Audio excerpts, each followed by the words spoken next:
Liquid biopsy in cancer treatment and diagnosis, ये क्या होती है, कैसे वर्क करती है, इसे कब यूज करना चाहिए और इसे यूज करना कब डेंजरस भी हो सकता है, चलिए डिस्कस करते हैं।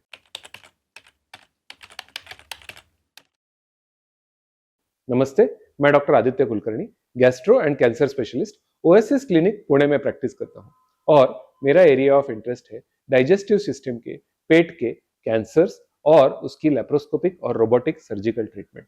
मेरे एरिया ऑफ एक्सपर्टीज में मैं कई हजार सर्जरीज परफॉर्म कर चुका हूं।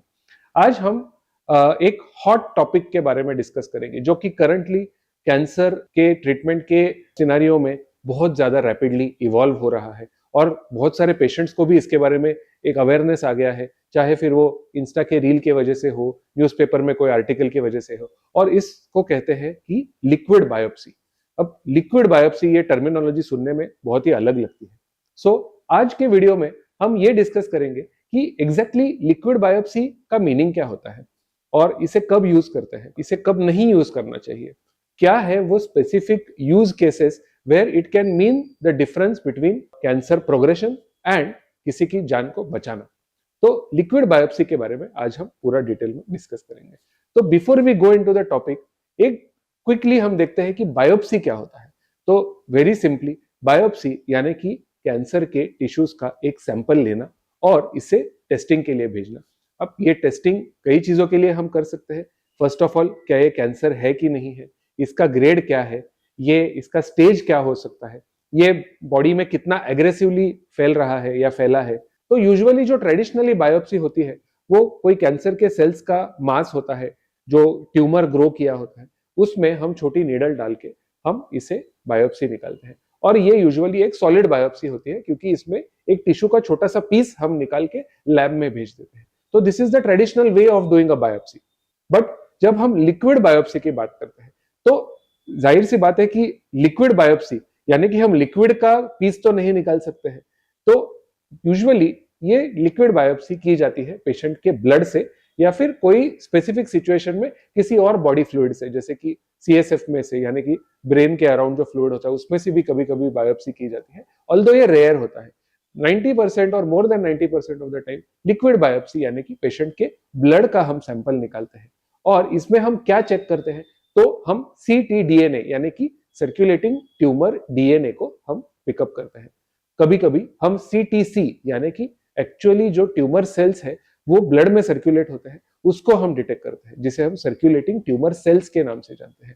तो ctDNA और CTC ये हमारे स्पेसिफिक टारगेट होते हैं इस बायोप्सी में पिकअप करने के लिए। अब ट्यूमर में, अगर ट्यूमर की बायोप्सी में कैंसर सेल आते हैं तो इट्स अ नेचुरल थिंग कि वहां ट्यूमर है और उसमें से कैंसर आया है। बट ब्लड में से कैसे कैंसर सेल्स आ सकते हैं? तो जब बॉडी में कोई भी ट्यूमर ग्रो होता है, so that has its own blood supply, उसका एक अपना ब्लड सप्लाई होता है और ये ब्लड सप्लाई बाकी के बॉडी के ब्लड वेसल्स से भी लिंक्ड अप होता है। जब भी पेशेंट के ट्यूमर के कुछ सेल्स स्लिप आउट होके ब्लड में जाते हैं या फिर उस सेल्स के कुछ फ्रेगमेंट्स ब्लड में जाते हैं, तो इसका जो डीएनए होता है, इसके कुछ पीसेस हमारे ब्लड में सर्कुलेट हो रहे होते हैं या फिर कुछ सेल्स हमारे ब्लड में सर्कुलेट होते हैं।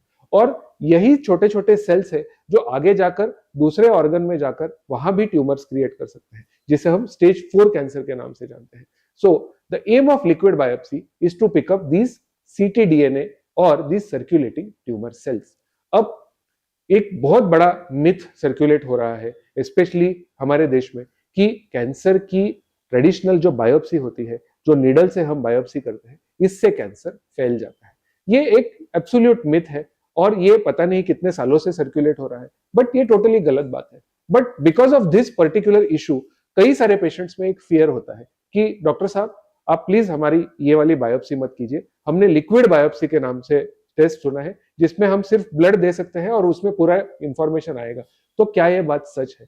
तो ये पार्टली ये सच है, बट इसके कुछ एप्लीकेशंस ऐसे हैं जो बहुत स्पेसिफिक होते हैं। क्या हर पेशेंट में हम लिक्विड बायोप्सी करना है? तो ऐसे ऐसे नहीं है। So which are the specific situations जिसमें हमें लिक्विड बायोप्सी करना चाहिए?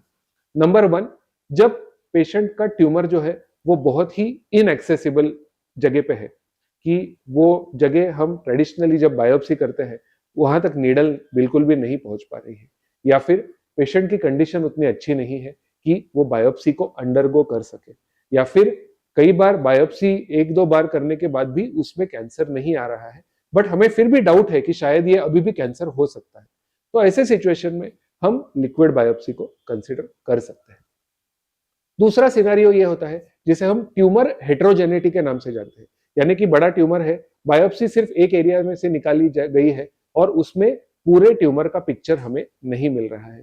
तो instead of repeating the biopsy from all the places, हम लिक्विड बायोप्सी कर सकते हैं, जिससे कभी-कभी हमें ट्यूमर के डीएनए के जो कंपोनेंट्स है उसका एक बेटर अंडरस्टैंडिंग मिल सकता है। नंबर 3, कई बार आफ्टर ट्रेडिशनल बायोप्सी हमें इस ट्यूमर के बारे में कुछ एडिशनल इंफॉर्मेशन चाहिए, कुछ ऐसे म्यूटेशन को हमें ढूंढना है जिसके अगेंस्ट हमारे पास कोई एक पर्टिकुलर ड्रग ऑलरेडी मौजूद है, जिस ड्रग को हम इस पेशेंट को देके उनका सर्वाइवल प्रोलॉन्ग कर सकते हैं या फिर ट्यूमर को किल कर सकते हैं। कभी-कभी कुछ रिसर्च पर्पसेस के लिए भी, कभी-कभी पेशेंट्स जब क्लिनिकल ट्रायल में होते हैं, इसमें भी हम लिक्विड बायोप्सी करके कुछ एडिशनल टारगेट्स आइडेंटिफाई करने की कोशिश करते हैं। तो ये लिक्विड बायोप्सी का एक रोल होता है। कुछ सिचुएशंस ऐसे भी है कि हम सर्कुलेटिंग ट्यूमर डीएनए को यूज करके पेशेंट की कीमोथेरेपी की रिक्वायरमेंट को जज कर सकते हैं। क्या इस पेशेंट में एक्चुअली कीमोथेरेपी देके कुछ बेनिफिट होने वाला है, या फिर ये फ्यूटाइल कीमोथेरेपी जैसा होगा कि इसको देके इनका सर्वाइवल नहीं इंप्रूव होगा। इन क्वेश्चंस को आंसर करने के लिए भी हम लिक्विड बायोप्सी कर सकते हैं। तो process is very simple. Liquid biopsy just patient को अपना ब्लड देना होता है, 5-10 ml ब्लड निकाला जाता है, इसको प्रॉपर सॉल्यूशन में डाल के हम लैब में भेज देते हैं। अराउंड 15 to 20 डेज का टाइम इसमें लगता है। वो लैब में ब्लड में से प्लाज्मा निकाला जाता है और उस प्लाज्मा में हम टेस्ट करते हैं कि ctDNA प्रेजेंट है कि नहीं है। तो इसका जो टर्न अराउंड टाइम है, इसका जो रिपोर्टिंग है, अराउंड 15 डेज में आपके हाथ में रिपोर्ट आ जाएगा। तो ऑन्कोलॉजिस्ट का काम होता है कि इसको इंटरप्रेट करना, कि इसको हम कैसे आगे प्रोसीड करना है। So that is the process of liquid biopsy. तो क्या हर पेशेंट में लिक्विड बायोप्सी करनी है? तो नहीं। इसमें कुछ फॉल्स पॉजिटिव के भी रिस्क आते हैं और कुछ फॉल्स नेगेटिव के भी रिस्क आते हैं। कई बार फॉल्स नेगेटिव ज्यादा कॉमनली होता है कि ट्यूमर बहुत ही छोटा है, इसमें से जो डीएनए निकल रहा है वो इतना स्ट्रांग नहीं है कि हम इसको पिकअप कर सके, हमारी टेस्ट उतनी स्ट्रांग नहीं है कि उसको पिकअप कर सके।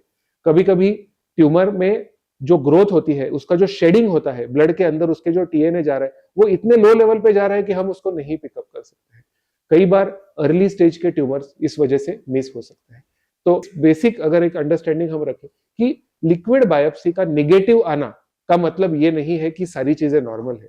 कभी कभी अर्ली कैंसर में, छोटे ट्यूमर्स में, या फिर जो स्लोली ग्रोइंग ट्यूमर्स है उसमें लिक्विड बायोप्सी निगेटिव भी आ सकती है।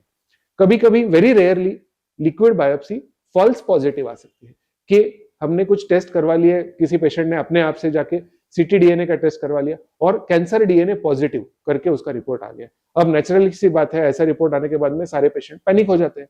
फिर हम जी भर के टेस्ट करवा लेते हैं, पेट स्कैन हो गया, सीटी स्कैन हो गया, एमआरआई हो गए, कोलोनोस्कोपी, कोई भी जांच करके, पर कहीं पर भी कुछ दिख नहीं रहा है। So that's a false positive. Unfortunately आज के डेट में जो लिक्विड बायोप्सी का हमारे पास में जितने भी टेस्ट है, दे आर नॉट 100% सेंसिटिव और स्पेसिफिक।